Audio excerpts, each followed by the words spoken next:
നമ്മൾ ഇടയ്ക്കിടയ്ക്ക് കാണേണ്ടുന്നൊരു സ്വപ്നമാണത്. നമ്മൾ പലപ്പോഴും ഭാവിയെക്കുറിച്ച് സ്വപ്നം കാണുന്നവരാണ്. ഞാനും നിങ്ങളൊക്കെ കാണും, ദിവാസ്വപ്നങ്ങൾ കാണും.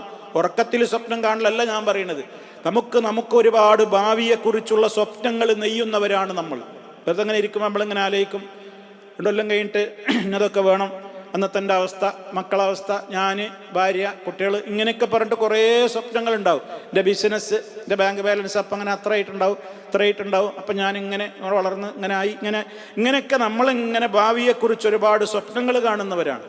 ഈ കൂട്ടത്തിൽ നമ്മൾ കാണേണ്ടുന്നൊരു സ്വപ്നമാണ് നമ്മൾ മരിക്കുന്ന ദിവസം സ്വപ്നം കാണണം.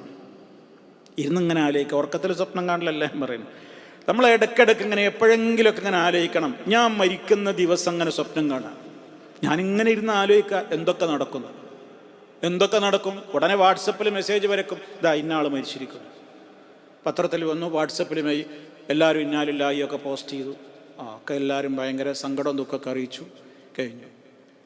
ഞാൻ പറഞ്ഞില്ലേ, വസ്ത്രക്കാരോ ഊരി മാറ്റി വെള്ള പുതപ്പിച്ച് കിടത്തി. ബന്ധപ്പെട്ടവരൊക്കെ, വരാൻ പറ്റാവുന്നവരൊക്കെ സന്ദർശനത്തിന് വരും, അല്ലാത്തവരൊക്കെ ദുആ ചെയ്തേക്കും. എത്രയും പെട്ടെന്ന് മയ്യത്ത് കുളിപ്പിക്കണ്ടേ എന്ന് ചർച്ച ഉണ്ടാവും കുടുംബത്തിൽ. വേഗം കുളിപ്പിക്കുക, എപ്പോഴാണ് മയ്യത്ത് കുളിപ്പിക്കുന്നത്? അപ്പോഴേക്കും എൻ്റെ അഡ്രസ്സും പേരും ഒക്കെ പോയി. ഇതുവരെ ഇനീഷലും പേരും അതിൻ്റെ വാലും ഒക്കെ ഉണ്ടായിരുന്നു, ഒക്കെ പോയി, എല്ലാം പോയി. പിന്നെ മയ്യത്ത് കുളിപ്പിക്കണം എപ്പോഴാ ജനാസ എടുക്കുന്നത്? മയ്യത്ത് നേരത്തെ ദൂരത്തുനിന്ന് വരുന്ന ആളുകളുണ്ടാവും.